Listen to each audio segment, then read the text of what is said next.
Hello everyone, welcome to English drop.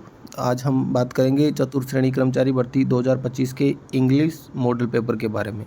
आज का हमारा पेपर नंबर होगा पेपर नंबर 54। तो स्टार्ट करें आज का पेपर। फर्स्ट क्वेश्चन है, my friend and his father blank meeting us tomorrow. देखो, एक बार आगे बढ़ने से पहले मैं आपको कुछ क्लियर करना चाहता हूँ कि अब तक हमारे लगभग 60 पेपर है वो कंप्लीट हो चुके हैं और आज हमारा जो पेपर है वो वैसे 54 है सीक्वेंस जो हमारी चल रही है, और वैसे 6 या 7 पेपर हमने पहले से कर लिए थे, उनको मिला के लगभग 60 पेपर हो चुके हैं। जो भी 60 पेपर अब तक हमारे सामने आए थे वो क्वेश्चन मैंने अपनी तरफ से अलग बुक्स में से टॉपिक वाइज वैसे उठा के, या फिर जो इम्पोर्टेंट मेरे को लग रहा था कि हाँ इस लेवल तक के क्वेश्चन हमें देने चाहिए, तो वो मैं अपनी तरफ से वो पेपर बना रहा था। आज का जो पेपर है वो किसी एक फेमस गाइड में से लिया गया, मैं नाम नहीं लूँगा, लेकिन उस गाइड में से 20-25 पेपर में से कुछ जो इंपॉर्टेंट क्वेश्चन है वो मैंने यहाँ पे उठा के लिए हैं। और ऐसा करने के पीछे का एक ही उद्देश्य है, ये है कि अब तक के जो क्वेश्चन का लेवल देख के कुछ लोग ऐसे कमेंट कर रहे थे कि सर ये तो बहुत इजी पेपर है, ऐसे भी कोई क्वेश्चन आते हैं क्या एग्ज़ाम के अंदर। तो देखो, 4th ग्रेड की एग्ज़ाम है और मुझे अच्छे से पता है कि इसका लेवल क्या रहने वाला है।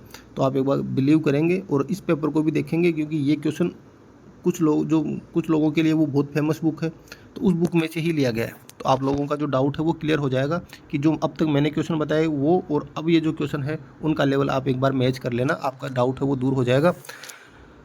तो स्टार्ट करें। First question, my friend and his father blank meeting us tomorrow. ठीक है, क्या दिया हुआ है? Meeting us tomorrow my friend and his father. अब देखो डायरेक्ट यहाँ पे क्या लिखा हुआ है? टुमारो। तो टुमारो देखते लोग किसकी तरफ जाएंगे? विल की तरफ जाएंगे, जो कि यहाँ पर हमारा आंसर रॉन्ग हो जाएगा, क्योंकि यहाँ पे टुमारो तो लिखा हुआ है, लेकिन ये नियर फ्यूचर की बात हो रही है और नियर फ्यूचर में हमेशा प्रेजेंट कॉन्टिन्यूअस टेंस का यूज किया जाता है। ठीक है, ये correct form of the verb अगर आपने पढ़ी है तो उसके अंदर आपको पता होगा, तो यहाँ पे विल का यूज नहीं होगा। अब देखो यहाँ पे क्या लिखा है, माय फ्रेंड, मेरे दोस्त और मेरे पिताजी। कितने लोग हो गए? मेरा फ्रेंड और मेरे पिताजी और उसके पिताजी, 2 लोग हैं। सब्जेक्ट कैसा हुआ? प्लूरल। तो वर्ब भी कैसी आएगी? प्लूरल। और प्रेजेंट कॉन्टिन्यूअस में इज़ और एम और आर होता है, हैव नहीं होता। तो यहाँ से हमारा ऑप्शन ए है वो राइट आंसर हो जाएगा। नेक्स्ट है question number 22, which of the following is correct. आपके सामने सेंटेंस दिया हुआ है और उसमें से कौन सा सेंटेंस है वो करेक्ट होगा। I hope he will succeed at his work, I hope he will succeed on his work, succeed in his work या सक्सीड फॉर हिज वर्क। तो किसी काम में सफल होने के लिए कौन सी प्रीपोजिशन का यूज किया जाता है? तो ये एक फिक्स प्रीपोजिशन है, सक्सेस एट। तो यहाँ पे क्या हो जाएगा? ऑप्शन ए।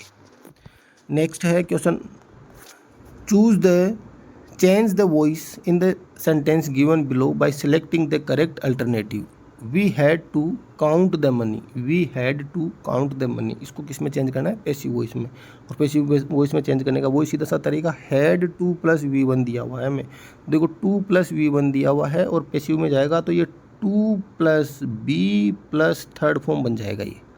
ठीक है, 2 + V1 दिया हुआ है तो 2 + B प्लस थर्ड फॉर्म में बन जाएगा। यहाँ पे वॉज दिया है, यहाँ पे हैड बीन दिया हुआ है और यहाँ पे वॉज दिया हुआ है और had to be, had to be, to be और third form.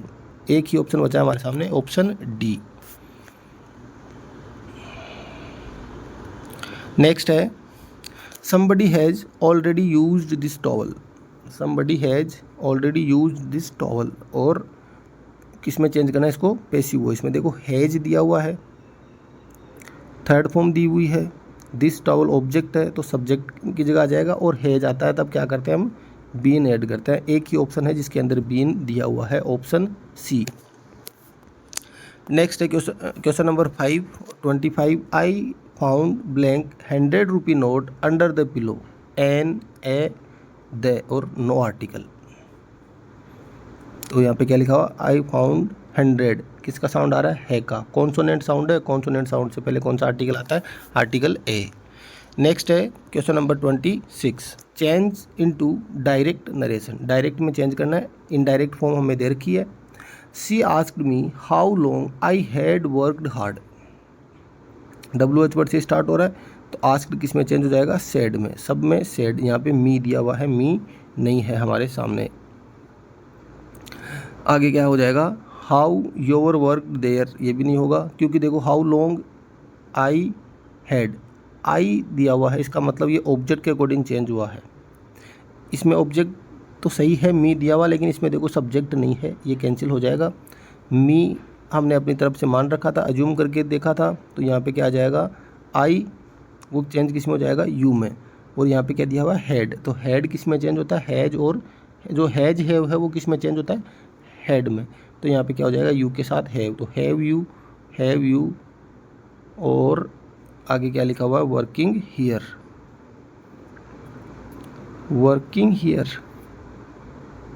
How your worked here, ये तो नहीं होगा। हैव यू, देखो इसमें क्वेश्चन मार्क नहीं दिया हुआ, और हैज के साथ वर्किंग नहीं आएगा, वर्कड आएगा, तो ये क्वेश्चन में थोड़ी मिस्टेक है। लेकिन यहाँ से क्या हो जाएगा ऑप्शन बी होगा, अगर यहाँ पे वर्कड होता तो, या फिर यहाँ पे कोई सा ऑप्शन भी इसके अंदर नहीं दिया हुआ है। और मैंने आपको पहले भी क्लियर कर दिया था कि ये क्वेश्चन है वो मैंने कहीं से एज इट इज़ टाइप किया है। She said you may need my help, indirect narration है। She told that I may need my help, किस में चेंज करना है इनडायरेक्ट के अंदर, तो सी टोल्ड दैट सब में दिया हुआ है। मी दैट को ब्रैकेट में कर दिया, इसको दैट ब्रैकेट में नहीं होगा, अगर मी हमने अपनी तरफ से अज्यूम करके लिखा तो मी ब्रैकेट के अंदर आएगा। यू है तो मी के अकॉर्डिंग क्या हो जाएगा आई, मे का क्या हो जाएगा माइट, नीड हर हेल्प, तो ये ऑप्शन डी है वो हमारा राइट आंसर हो जाएगा। ये मी है वो ब्रैकेट के अंदर आएगा, दैट नहीं आएगा। नेक्स्ट है question number 28, question number 8, fill in the blanks with the most appropriate preposition choosing from the options given below. He jumped, वो है कूदा, कहाँ पे कूदा नदी, अब नदी के अंदर है तो बाहर से अंदर जाएंगे तब किसका यूज होता है इन टू का, और पहले से अंदर हो तब इन का, तो ये बाहर से अंदर नदी के अंदर गया है तो किसका यूज हो जाएगा इन टू का, ऑप्शन ए। नेक्स्ट है I bought this shirt blank ₹200, देखो प्राइस बताने के लिए किसका यूज किया जाता है फोर का। ऐसे हम बोलने पर भी बोलते हैं कि ओनली फॉर 10 रुपये, ओनली फॉर 20 रुपये, only for 10 rupees, 20 rupees, 100 rupees, तो प्राइस बताने के लिए कौन सी प्रीपोजिशन का यूज किया जाता है preposition for, option A. Next है pick out the correct sentence from those given below, नीचे सेंटेंस दिए गए उनमें से हमें करेक्ट सेंटेंस को पिक आउट करना है। He will probably say no and it's worth asking, भाई वो शायद मना कर देगा लेकिन एक बार पूछना ज़रूरी है। He will probably say no दो, हालांकि इट्स वर्थ आस्किंग, हालांकि पूछना ज़रूरी है, अब वो शायद मना कर दे तो कोई बात नहीं, तो यहाँ से क्या हो जाएगा ऑप्शन बी है वो राइट आंसर हो जाएगा। नेक्स्ट है pick out the correct sentence from those given below. She turn down the offer after the package was quite unattractive. She turn down the offer, if का मतलब होता है यदि, आफ्टर का मतलब बाद में, उसने ऑफ़र को टर्न डाउन कर दिया, अस्वीकार कर दिया, क्योंकि जो पैकेज था वो उसके लिए अनअट्रैक्टिव था, उसको अट्रैक्टिव नहीं लगा था, ऑप्शन सी है वो यहाँ से राइट आंसर हो जाएगा। नेक्स्ट है चूज़ द करेक्ट ट्रांसलेशन, सुझाव मान लिया जाए, सुझाव मान लिया जाए, देखो सुझाव मान लिया जाए, मानने वाला कौन है, यहाँ पे सब्जेक्ट नहीं है, इसका मतलब ये कौन सी फॉर्म में दिया हुआ है पैसिव फॉर्म के अंदर दिया हुआ है, तो सजेशन में बी एक्सेप्टेड, सुझाव को क्या कहा जाता है सजेशन में नोट भी, देखो मना नहीं कर रहा है, सजेशन को मानने की बात हो रही है, तो इसका मतलब क्या हो जाएगा सजेशन में भी एक्सेप्टेड, एक में प्रपोजल और एक में इंस्ट्रक्शन, प्रपोजल का मतलब प्रस्ताव होता है, इंस्ट्रक्शन का मतलब आदेश। नेक्स्ट है चूज़ द करेक्ट ट्रांसलेशन, यह मामला अभी विचाराधीन है, यह मामला अभी विचाराधीन है, विचाराधीन विचार के अधीन है, अधीन का मतलब under. This matter is still under consideration, की अभी कंसिडरेशन के अंडर ये मैटर चल रहा है, विचारों के अधीन है, इसके ऊपर विचार चल रहे हैं, ऑप्शन डी। उल्लंघन करते हुए translate into English, in lieu of, in contract with, in contravention of और इन कॉम्प्लियंस विथ, तो उल्लंघन करते हुए का इंग्लिश ट्रांसलेशन क्या होता है इन कॉन्ट्रावेंशन ऑफ। नेक्स्ट है change into affirmative, change into affirmative, I have not seen your brother here, अब ये नेगेटिव है, अफर्मेटिव में है तो चाहिए तो नोट हटा दो, I have seen your brother here, option D. ये था आज का हमारा पेपर, आपको किसी भी क्वेश्चन से लेकर कोई भी डाउट हो तो आप कमेंट करके पूछ सकते हैं। Thanks for watching.